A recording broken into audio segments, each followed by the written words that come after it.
Hello, it is me, that divination witch. I hope you're doing well. I'm here, of course, to talk about my favourite lady in the entire universe, Hecate, and I'm going to talk about how I have bonded with her energy, how her energy has changed me, and yeah, how we've bonded as a whole.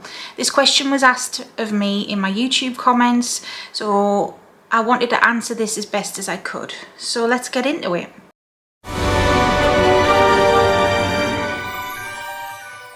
Hello, my name's Sarah and I go by that divination witch online.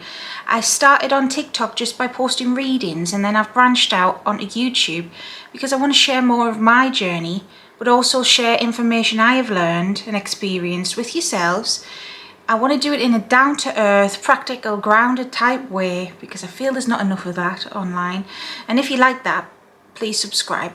I've also got a link tree below that has my Etsy store and my Patreon, and I'd be so grateful if you could check them out. My Patreon is relatively new.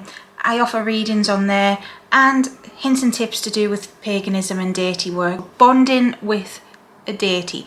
So this isn't necessarily just something that is relative to Hecate. This could be any deity, for any pagan, for any path, not just pagans, but any spirit or deity you have in your space eventually will start to change you, influence your behaviours, influence what you think and feel.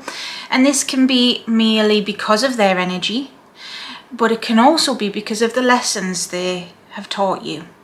So for me, in my life, Hecate has been around for quite a few years now, and I can look back at myself, say in 2018, I was a totally different person. I was more anxious. I was less in touch with spirituality. I hadn't really gone through a proper spiritual awakening at that point. I was in denial about a lot of things. I was very stressed, very run down. Now, all right, yes, we all have stress. That doesn't just magically leave, but I am way more confident. I set boundaries in ways that I never did before. I was a people pleaser. I still can be to an extent, because I think some of that is down to my nature and who I am. I am not a nasty person, no matter what. There's some people who probably think I am, but I'm not. But I would let people walk all over my boundaries. Now I am firm but fair. That's the way I see it, at least. And I have been through kind of the school of hard knocks with Hecate. I feel like that's how she works in general for all of us. She will present us with situations to deal with, people and things that trigger us. And how do we handle those triggers? How do we handle those situations? That's the point. We've got to learn the hard way. And in my case, I have been presented with the same sort of situations over and over until finally the lesson sank in that no, I can't do it like that. I've got to do it like this. So for example, it might be some difficult people, to put it lightly. Me being a people pleaser normally would just go along with whatever to keep the peace. That's kind of part of my trauma, and I do have CPTSD. I do understand trauma, and yeah, that was the way I coped. I put my own needs on the back burner. I put my own needs aside for whoever. But Hecate taught me, no, that is not healthy and that is not happening. You cannot do that. But she didn't just outright hand me the information on a plate. She kept presenting these situations to me. I have lost people. I have changed jobs. I have been through things I could never have predicted, because she keeps facing me with these certain situations where I have to stand my ground and say no. No is no, and I am not going to be pressured into doing things that I personally do not agree with. Bonding with any deity can come like that. So I look at myself in that scenario, in that way, in that regard, and I see, wow, I am a different person. Now, before I realised Hecate was around me, I was, unknowing to me, trying to heal my inner child quite a lot. My old social media profile was very much to do with Disney, and I still love Disney. I mean, I've got Disney tattoos, and you know, I've got Maleficent tattooed on me several times. Now Maleficent, I mean, as I sit here on my desk, Disney notebook, I still love Disney, do not get me wrong, but not to the extent that I did. I mean, I went to California alone to go to Disneyland twice and things like this. Like, yeah, I was a Disney adult, I was. And there's nothing wrong with that if it makes you happy, you know. I don't judge. It makes me happy. Even now, to an extent, it still does. I would go to Disneyland tomorrow, you know. I embrace my inner child now, but I didn't realise what I was doing back then. And around the time, it was around 2018, but even before that, so it was 2018 that Mother made herself clear to me who she was, and it was not long after my grandmother had passed, and I was going through a difficult time. But before that, I was coping by going on trips to Disney and doing, you know, things like that. I've been to different Disney parks and stuff like that. But my favourite character throughout all of this, also I used to love that show Once Upon a Time and go to the conventions for that. I've been to Canada where it was filmed, and honestly, I was a mega nerd. But my coping mechanism, that was it. That was my coping mechanism before my spiritual awakening, before realising, oh, it's Mother this whole time. My favourite character was Maleficent. Mother has since made me aware that, why do you think that woman, that character as a whole, and I'm not just talking Angelina Jolie's Maleficent, I mean Maleficent in the cartoons, Maleficent in Once Upon a Time, and Angelina, and all the iterations of it, basically. Why is that so comforting to me? Well, it's the Dark Mother, that's why. It's Hecate. This whole time, it was her. My interests and things, even though it was Disney adult, you know what I mean, was shaped by her. She was watching me, she was looking out for me, she's always been there, and so her energy has always been there. Even though I may not have realised it was her, bonding with her, she's always been a part of me. I don't know how else to describe it, and probably before that as well, but that's just a main thing she's putting it in my head right now to explain to you guys how her energy has always been there.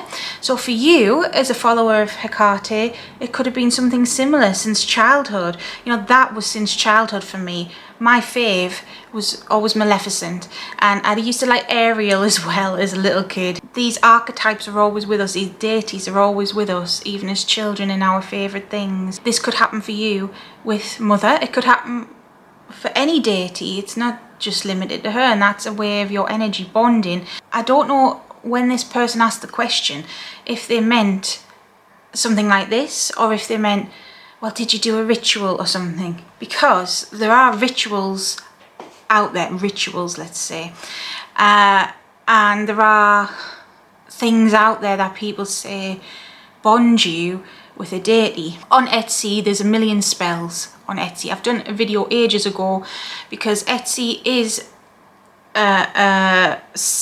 you know, a birthplace of scammers. I wouldn't say birthplace, but it's a hive of scammers. Not everyone is, of course, but there are some people who latch on to the spiritual community, the people like me offering readings, and then they go one step beyond. They offer connections with different deities. Sometimes they're like $5,000 and crazy money to have a connection with Hecate, connection with Lucifer, connection with Zeus, connection with whoever, you know. There's tons of things like that on Etsy. You do not need that, okay? That is a scam. Some people may believe that it's genuine what they're doing. I've came across a couple of shops that thought their work was genuine in what they're doing, and maybe it is to an extent, but you don't need it still. You just don't. If you are genuine with your desire to connect with any deity, it will happen, and it will happen naturally, and over time you will bond, you will. For me, I've took it to the next level. I have Mother tattooed on me several times. I have her symbol on the back of my neck. You know, I have physical bonding kind of symbols of her. That does not mean that you have to go out and get a tattoo. Some people get tattoos of demon sigils and seals and things. I wouldn't recommend something like that unless you know what you're doing, you know what you're letting yourself in for. There are no shortcuts to this experience. Yes, there are rituals out there, especially on the left-hand path as well, for demons and things that, you know, this is what people would call selling your soul, you know. Again, there is no shortcut. That's why it's all demonized, because there is no shortcut and it can't just end good for you, you know. You're trying to bypass the natural progression of things and the progression of your soul and the progression of your power and their lessons. It just doesn't work that way. Yeah, how do you know you've bonded with a deity? Apart from obviously they're in your space and you may have this deep connection with them, but you may start to physically change as well, like the way you present yourself. Even your energy can shift the way you look, you know. If somebody doesn't have much confidence, that comes across in their posture, in the way they speak, in the way they present themselves. Again, you know, I have changed my appearance, not so much who I am as a person. I didn't just suddenly start dressing like a goth or whatever because I work with a dark goddess. That's not what I mean. I just mean in your demeanour, in the way you present yourself. I am way more confident than I used to be. Though, again, she helped with that. She really did. So in conclusion, bonding with any deity, it takes time. There are no shortcuts. It can happen, it does happen, and it will. But there are no shortcuts. Please don't be taken in by people saying do a ritual or buy a ritual or whatever. It ain't gonna work like that. It might in the short term, but it will backfire. There are no shortcuts to this. It's a spiritual journey. It's a spiritual awakening. It's self-development and self-growth and self-empowerment, you know, with the help of a deity, with the help of Hecate. But it's all about your journey. Rome wasn't built in a day. So yeah, what do you think? Have you bonded with a deity? Have you bonded with Hecate? What was your journey like? Anything similar to mine? Let me know. Until next time, stay safe and stay witchy. Bye loves. Bye.